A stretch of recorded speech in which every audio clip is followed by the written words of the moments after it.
আসসালামু আলাইকুম। ছবি রান্নাঘরে আপনাদের সবাইকে স্বাগত জানিয়ে আজকে আমি ওল ভর্তার একটা দারুণ স্বাদের রেসিপি নিয়ে হাজির হয়েছি। আমার চ্যানেলে যদি প্রথম এসে থাকেন বন্ধুরা, তাহলে আপনাদের কাছে অনুরোধ আমার চ্যানেলটিকে সাবস্ক্রাইব করে ভিডিওটিতে লাইক দিয়ে পুরো ভিডিওটা দেখতে থাকুন। প্লিজ বন্ধুরা, দেখার আগে একটা লাইক দিয়ে দেখতে শুরু করবেন।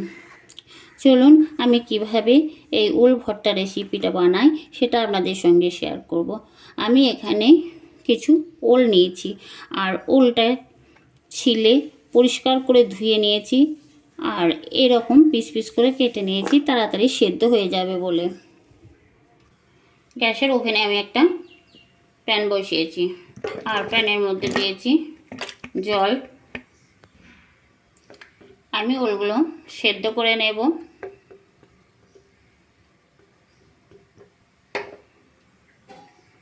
এভাবে ঢাকা দিয়ে ওলগুলো সেদ্ধ করে নেব। দেখব এগুলো সেদ্ধ হয়ে গেছে। এই যে বন্ধুরা, একদম দারুণ সুন্দর ওলগুলো সেদ্ধ হয়ে গেছে। এগুলো আমি জল থেকে তুলে নেব। ওলগুলো সেদ্ধ হয়ে গেছে, এখন গরম আছে আর এটা আমি এই অবস্থাতে গ্লাসে করে এরকম ম্যাশ করে নিচ্ছি।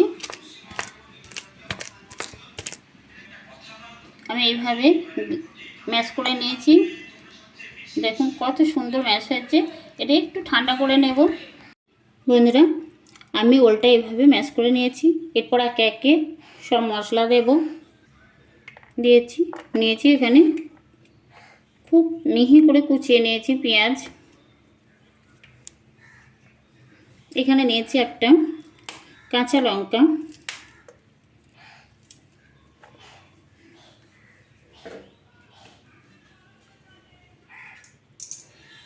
নিয়েছি একটা তেলে ভেজে নেওয়া ভাজা লঙ্কা,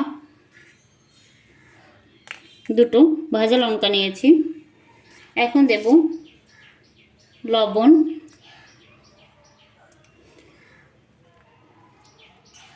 আর এখানে এক ছোটো চামচে 1 চামচ, এটা বড় চামচ তাই হাফ চামচ দিয়েছি সর্ষে বাটা। ওল ভর্তাতে যদি সর্ষে বাটা দেওয়া হয় এর স্বাদটা দারুণ আসে। নিয়েছি অর্ধেকটা কাগজি লেবুর এই রসটা দেব।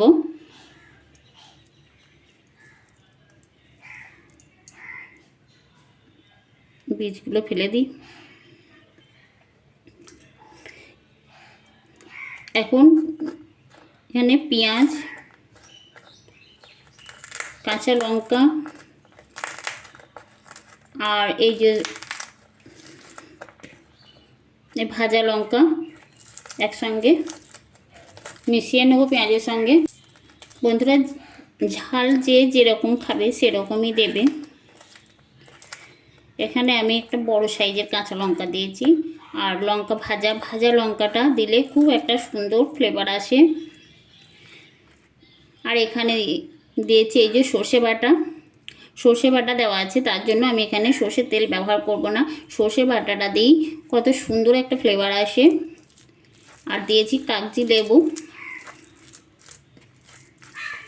সব কিছু একসঙ্গে মিশিয়ে নেব।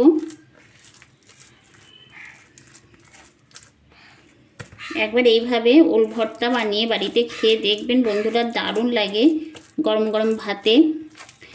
আর এই ভাদর মাসে ওলটা সবাই খায় বা স্বাস্থ্যের পক্ষেও শুনেছি ভালো।